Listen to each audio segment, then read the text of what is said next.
Bonjour, la partie 2 pour le cours 10 pour le projet 2. Donc ici, on va parler aujourd'hui, pas aujourd'hui, c'est là, des anamorphoses, de l'anamorphose. Projet 2, vous n'êtes pas obligé d'insérer l'anamorphose dans votre projet. Je tenais quand même à vous montrer les artistes qui en font et si ça vous intéresse, ça peut être vraiment intéressant parce que ça peut vraiment, ça fait vraiment la jonction entre le 3D et le 2D. Donc, je vous ai mis plusieurs vidéos en lien sur Moodle. Vous irez voir, vraiment très intéressant. Peut-être encore plus pour les anamorphoses, parce que là, on voit vraiment comment les artistes travaillent. Donc, j'ai mis 3 liens, Georges Rousse et Phyllis Varini, qui sont deux artistes importants pour les anamorphoses. Donc, je vais vous donner quand même une petite définition que j'ai trouvée de l'anamorphose. Donc, c'est œuvre ou partie d'œuvre graphique ou picturale dont les formes sont distordues, donc déformées, de telle manière qu'elles ne reprennent sa configuration véritable qu'en étant regardées soit directement sous un angle particulier, donc anamorphose par allongement, c'est ce qu'on va voir aujourd'hui, soit indirectement dans un miroir cylindrique, conique. Ça, c'est un autre type d'anamorphose qui est quand même moins utilisé. C'était vraiment quelque chose qu'on faisait beaucoup peut-être il y a vraiment longtemps, au 17e siècle, au 18e siècle. On s'amusait beaucoup avec les miroirs cylindriques. Je vous montrerai tout à l'heure un exemple. Et peut-être que depuis l'arrivée de l'appareil photo aussi, c'est peut-être plus intéressant les anamorphoses par allongement. Parce que l'anamorphose se voit encore mieux par une photo ou par un angle, c'est-à-dire un angle particulier où il n'y aurait pas les deux yeux, mais seulement un œil. Quand on ferme un œil, on voit mieux l'anamorphose, sinon on la voit bien en photographie ou sur un écran. Parce que la photographie ou sur l'écran, en fait, c'est comme s'il n'y avait qu'un œil. Il n'y a pas vraiment l'effet 3D créé par les deux yeux. Donc ici, on a Georges Rousse.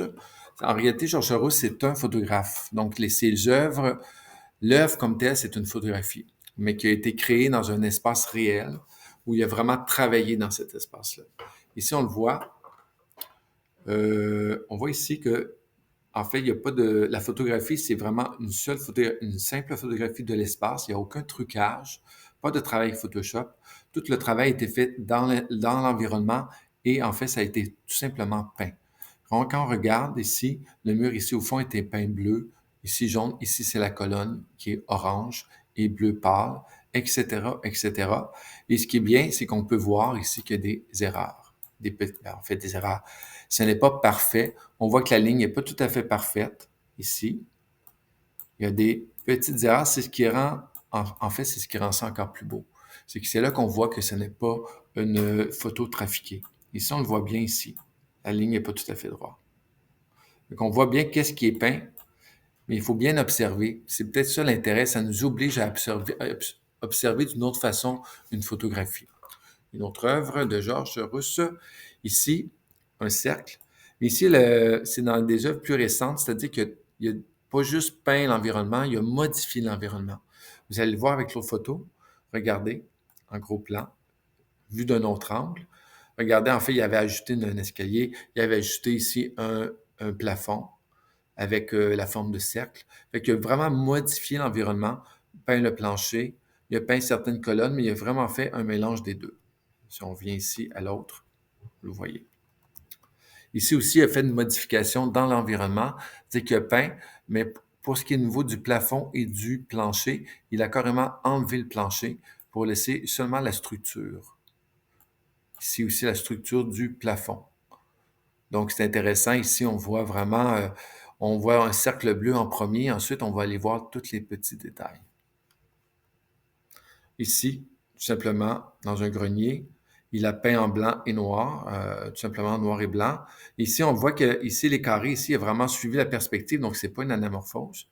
Et ensuite de ça, il a été mettre des carrés vraiment comme s'ils flottaient. Donc ici, on a vraiment une anamorphose, surtout au niveau de où il y a vraiment la perspective. Ici, au fond, c'est pas vraiment une anamorphose parce que c'est vraiment un carré tout simplement mis dans le fond, sur un mur au fond. Ici, par contre, oui, il y a vraiment une déformation. Un cercle, tout simplement, regardez ici, on a la photo de la déformation. Dans les vidéos que j'ai mis, vous allez voir tout ça. Ici, encore un damier. Regardez, on le voit ici dans le fond. Les colonnes ici, le fond, c'est vraiment très grand. Donc, il y a beaucoup de peinture ici. Et plus on approche, moins il y a de peinture, en fait. Même chose ici, encore un damier. Et on voit ici qu'au fond, le bleu ici, exemple, il va pratiquement tout prendre le fond, donc tout prendre le mur.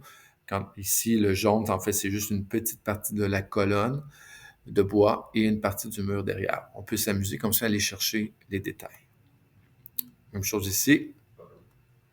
Ici, un autre artiste, vraiment dans le même ordre, mais en plus grand déploiement, Félix Varini, c'est un Italien. Donc ici, on voit ici que les éléments dans le haut ici sont beaucoup plus gros. Donc, par rapport aux fenêtres, on imagine des éléments de pratiquement 2-3 mètres de large par rapport à ici, où c'est beaucoup plus petit. Donc, ça ici, un travail qui se fait généralement en équipe, de toute façon, même dans le cas de Georges Rousse, mais ici peut-être encore plus parce qu'on doit donner des indications aux personnes qui sont au fond là-bas pour pas qu'ils se trompent. Ici, la même chose. Ici aussi, il y a probablement un travail aussi de médiation avec les propriétaires des bâtiments ou de multiples bâtiments parfois ou des structures ici. Je pense que c'est un barrage. Bon, probablement qu'il y a eu une permission parce qu'il faut quand même mettre de la peinture sur plein de structures. Assez complexe comme travail. Ici, très impressionnant. Il faut regarder, c'est tout simplement des triangles rouges, mais regardez ici le triangle rouge. Il va faire l'entièreté du bâtiment ici au fond, qui est des silos à grains, comme un peu comme on a à Montréal. Ici, un autre silo à grains. Ici, ces éléments-là qui sont faits sur le toit sont beaucoup plus petits. Donc, il y a vraiment une coordination à faire. Donc, probablement une équipe sur des échafaudages ici au fond avec walkie-talkie ou cellulaire et des indications pour pas qu'il y ait d'erreur. C'est quand même de la peinture, donc une fois que c'est fait, c'est plus difficile à enlever. Chose ici, toujours un beau sens de l'esthétique aussi. Et c'est très, très simple, très beau. Et demi-cercle, des arcs, comme ça ici, qui vont aller chercher des parties du château et ajouter des éléments rouges ici au centre. Donc, vraiment une belle esthétique. Ici, c'est pas un artiste en particulier. J'ai trouvé ça sur Internet. C'était pour vous montrer la déformation de l'anamorphose. N'oubliez pas que toutes ces photos-là sont disponibles sur Padlet. Une bonne partie, en tout cas, des photos. Ici encore, un petit exemple.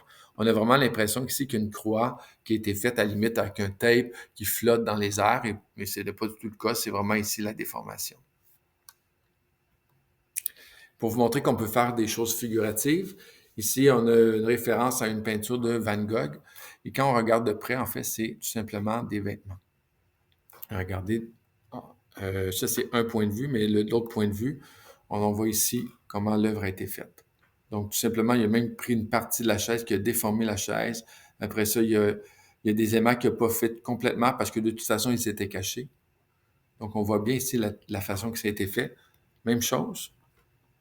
En fait, je n'ai pas trouvé le nom de l'artiste. Désolé. Ici, tout simplement avec des vêtements. On a vraiment l'impression ici qu'il y a une épaisseur, mais en réalité, pas du tout. C'est vraiment des vêtements au sol. Je vais vous montrer une technique, comment faire ce genre de projet-là. C'est assez simple à faire en réalité, puis très amusant. Ici, Anamorphose fait tout simplement avec des objets. Fait des lettres. Ici, un P. Il est peut-être plus intéressant ici, parce qu'ici, on a vraiment un premier plan qui est tout simplement une brosse rouge. Puis ici, le plan le plus éloigné, ici, c'est des grandes chaudières rouges, beaucoup plus grandes. Donc, il faut toujours compenser, en fait, la perspective. Tout ce qui est proche va être beaucoup plus petit, naturellement. Et si on veut compenser pour donner l'impression de la même grandeur, il faut aller chercher des objets ou faire une plus grande surface de peinture. Ici, je vous parlais de anamorphose avec un miroir cylindrique. En fait, l'objet sans déformation se voit dans le miroir cylindrique. Habituellement, le miroir cylindrique, c'est lui qui va déformer les choses.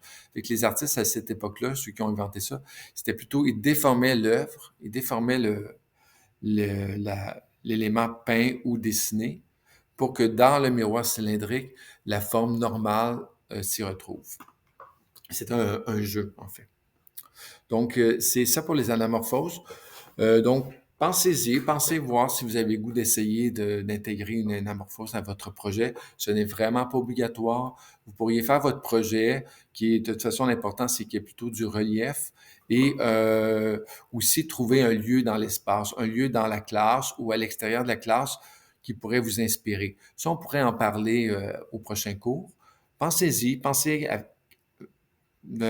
aux matériaux que vous voulez employer, qu'est-ce que vous voulez faire, est-ce que vous voulez intégrer une anamorphose.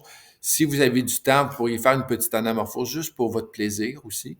Je vais vous montrer en classe la technique que j'ai développée par rapport aux anamorphoses. De toute façon, on va se reparler au prochain cours. Il reste quand même 2 autres cours. Donc, il reste le cours de la semaine prochaine, plus l'autre cours d'atelier. Et ensuite, les 2 derniers cours vont être consacrés aux présentations. Donc, on peut vraiment, même avec la grève, là, on a encore du temps pour faire le projet. Donc, je vous souhaite une belle semaine et je vais me rendre disponible pour les questions dans les courriels. N'oubliez pas d'aller voir, de mettre vos œuvres sur Padlet si c'est pas déjà fait. Si vous avez d'autres questions, je me répète un peu, là, n'hésitez pas à m'écrire. Je réponds pas nécessairement la journée même, mais je vais essayer d'aller voir mes courriels aux 2 jours environ. Fait que bonne semaine. Au revoir.